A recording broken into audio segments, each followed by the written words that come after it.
Assalamualaikum warahmatullahi wabarakatuh. Perkenalkan, nama saya Nurul Zulaica Salma Salsabila. Saya dari kelas Kimia B. Di sini saya akan meresum sedikit materi tentang kinetika kimia. Kinetika kimia membahas tentang seberapa cepat reaksi tersebut dapat berlangsung. Sedangkan untuk termodinamika membahas tentang apakah reaksi dapat berlangsung atau tidak. Dalam reaksi kimia terdapat reaksi lambat dan reaksi cepat. Reaksi lambat contohnya adalah pembentukan karang gigi yang bisa berjalan dalam hitungan minggu, bulan, dan tahun. Sedangkan untuk reaksi cepat contohnya adalah terjadinya bom atom. Selain cepat, juga mempunyai energi yang sangat besar dan mempunyai daya rusak yang sangat berbahaya. Laju reaksi. Laju reaksi akan mengukur seberapa cepat reaksi dapat berlangsung dalam satuan waktu. Biasanya dinyatakan dengan perubahan konsentrasi tiap satuan waktu. 2A menjadi B. Sedangkan lajunya -1/2. 2 ini berasal dari koefisien reaksi, atau laju sama dengan delta B per delta T. Untuk reaksi yang lebih lengkap yaitu AA plus BB menjadi CC plus DD. Lajunya sama dengan -1/A delta A per delta T dikali -1B delta B per delta T sama dengan 1/C delta C per delta T dikali 1/D delta D per delta T. Yang harus diperhatikan adalah untuk produk yaitu positif, sedangkan untuk reaktan negatif. Masing-masing koefisien ini akan berbanding terbalik dengan lajunya. Grafik antara jumlah molekul dan waktu yang digunakan.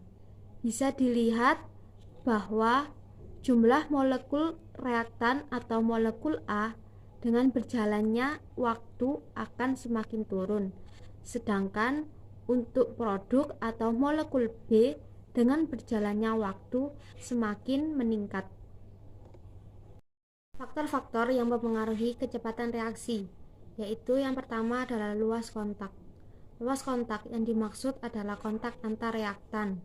Semakin besar luas kontak, maka reaksi yang dihasilkan lebih cepat. Contohnya dalam kehidupan sehari-hari adalah air yang berada di dalam bak mandi, kita melihatnya jernih tanpa muncul endapan. Meskipun ia mengandung ion-ion yang berpotensi terbentuknya oksida jika ia kontak dengan oksigen yang ada di udara. Tapi kita tidak melihatnya terbentuk endapan. Kenapa? Karena kontaknya hanya ada di permukaannya saja, hanya di bagian atas bak mandi. Sementara jika kontaknya diperluas, misalnya air membasahi dinding kamar mandi, ini memungkinkan kontak antar air dengan oksigen itu akan terbentuk oksida jika kontaknya diperluas. Yang kedua adalah konsentrasi reaktan. Semakin tinggi konsentrasi, maka peluang untuk bertumbukan semakin besar, sehingga reaksi yang dihasilkan juga semakin banyak atau cepat. Contoh dalam kehidupan sehari-hari adalah kita bandingkan antara pasar tradisional dan pasar modern. Pada pasar modern yang pengunjungnya tidak banyak sehingga lebih sepi, jadi kontak dengan antar pembeli itu sangat minim. Tapi untuk pasar tradisional yang pengunjungnya lebih padat antar pengunjung, jadi kontaknya lebih banyak sehingga lebih ada banyak reaksi seperti menyapa dan lain-lain. Yang ketiga adalah suhu reaksi. Jika suhu dinaikkan, maka reaksi endoterm akan lebih cepat. Contohnya yaitu pada pelarutan gula. Jika kita menggunakan air panas, gula akan larut lebih cepat.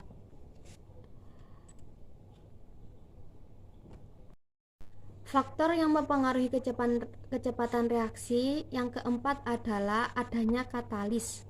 Adanya katalis akan mempercepat reaksi.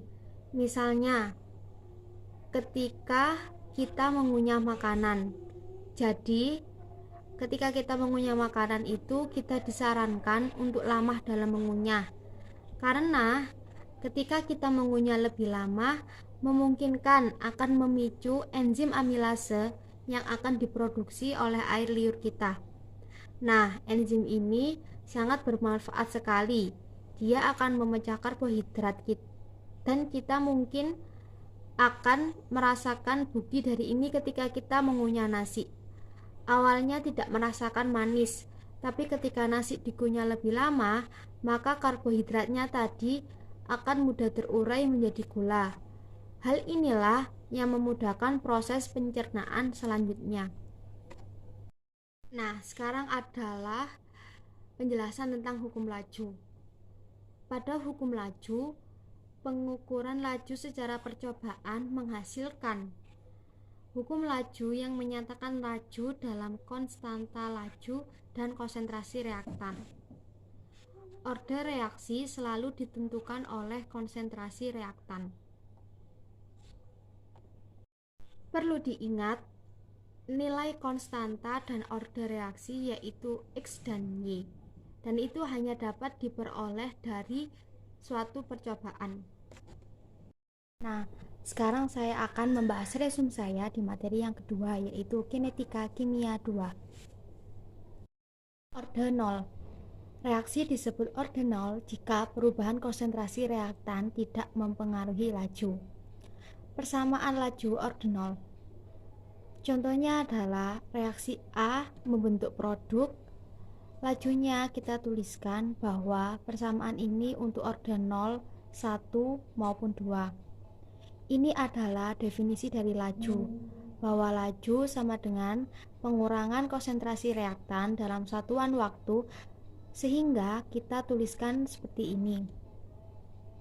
Selain itu, laju juga bisa dituliskan seperti konstanta laju dikali konsentrasi A pangkatnya sama dengan 0 karena orde 0. Jika A pangkat 0 sama dengan 1, sehingga lajunya sama dengan K atau perubahan konsentrasi tiap satuan waktu pada orde 0.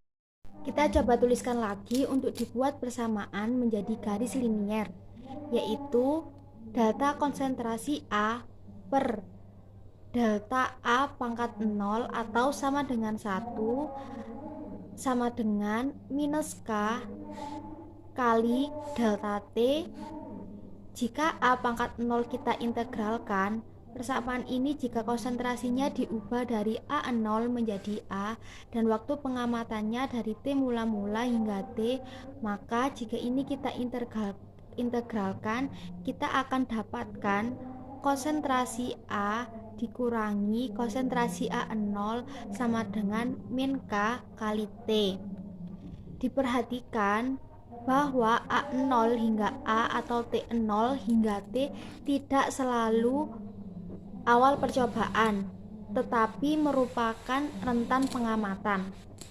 Jika ini dibuat sebagai persamaan garis lurus atau dibuat grafiknya, maka A min A0 bisa dianggap sebagai Y, kemudian min K dianggap sebagai M atau gradien dan T sebagai X. Untuk menghitung satuan dari konstanta laju, kita akan dapatkan bahwa konstanta laju sama dengan pengurangan konsentrasi A per waktu yang itu pada orde 0 nilainya konstan. Satuan untuk nilai konstanta pada persamaan orde 0 sama dengan molar detik pangkatnya minus 1.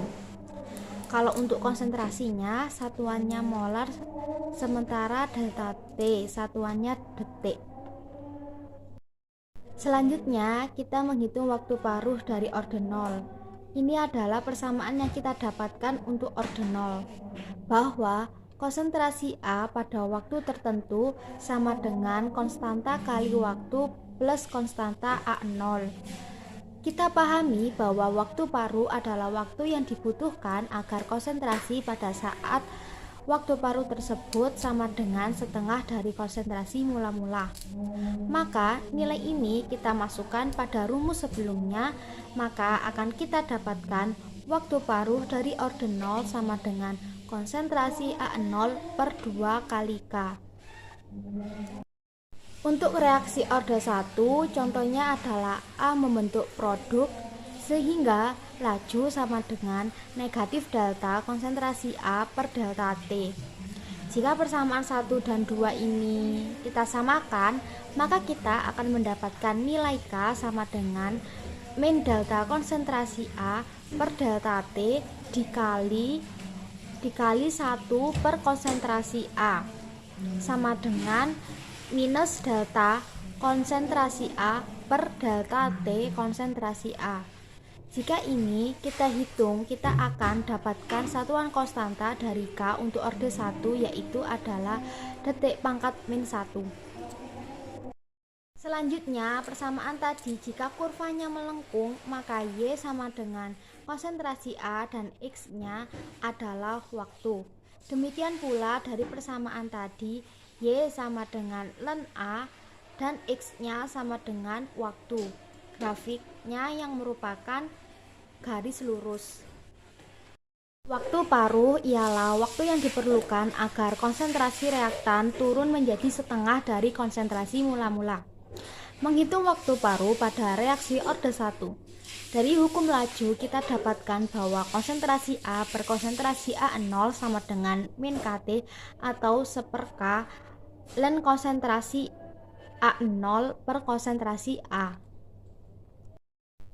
T sama dengan 1/K kali ln konsentrasi A0 per konsentrasi A, di mana untuk waktu paruh tadi adalah waktu yang dibutuhkan untuk konsentrasi menjadi setengah dari konsentrasi mula-mula.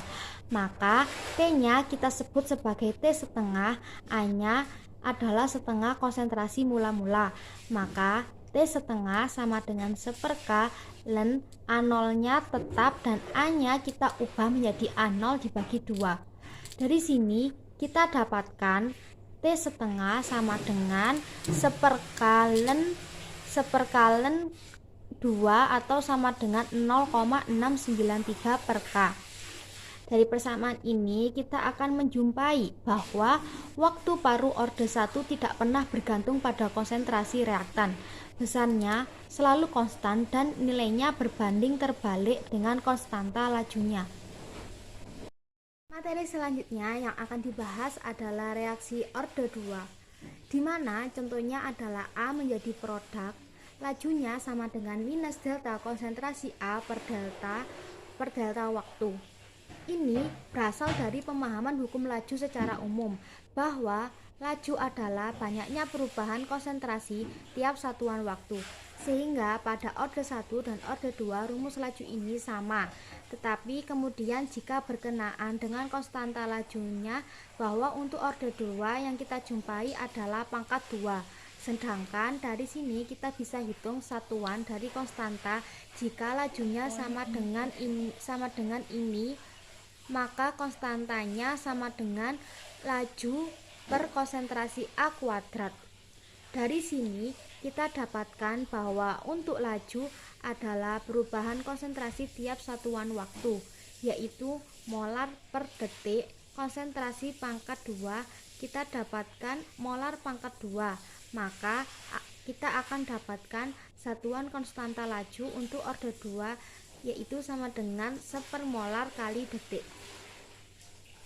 Berikut kita akan menghitung persamaan laju untuk reaksi orde 2. Tadi contohnya adalah A dibentuk menjadi produk. Persamaan lajunya sama dengan seperti itu.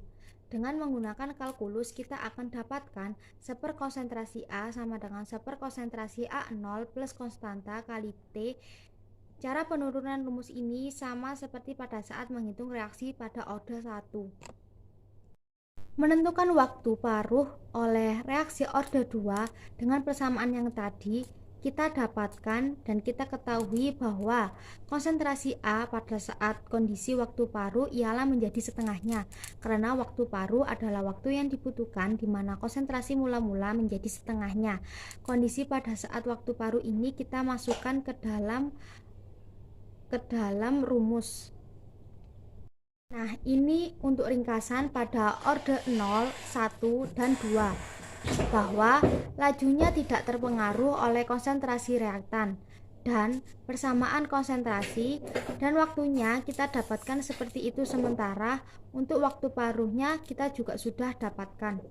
Demikian pula untuk orde 1 dan 2, persamaan konsentrasi dan waktunya sama dengan, dan waktu paruhnya selalu konstan.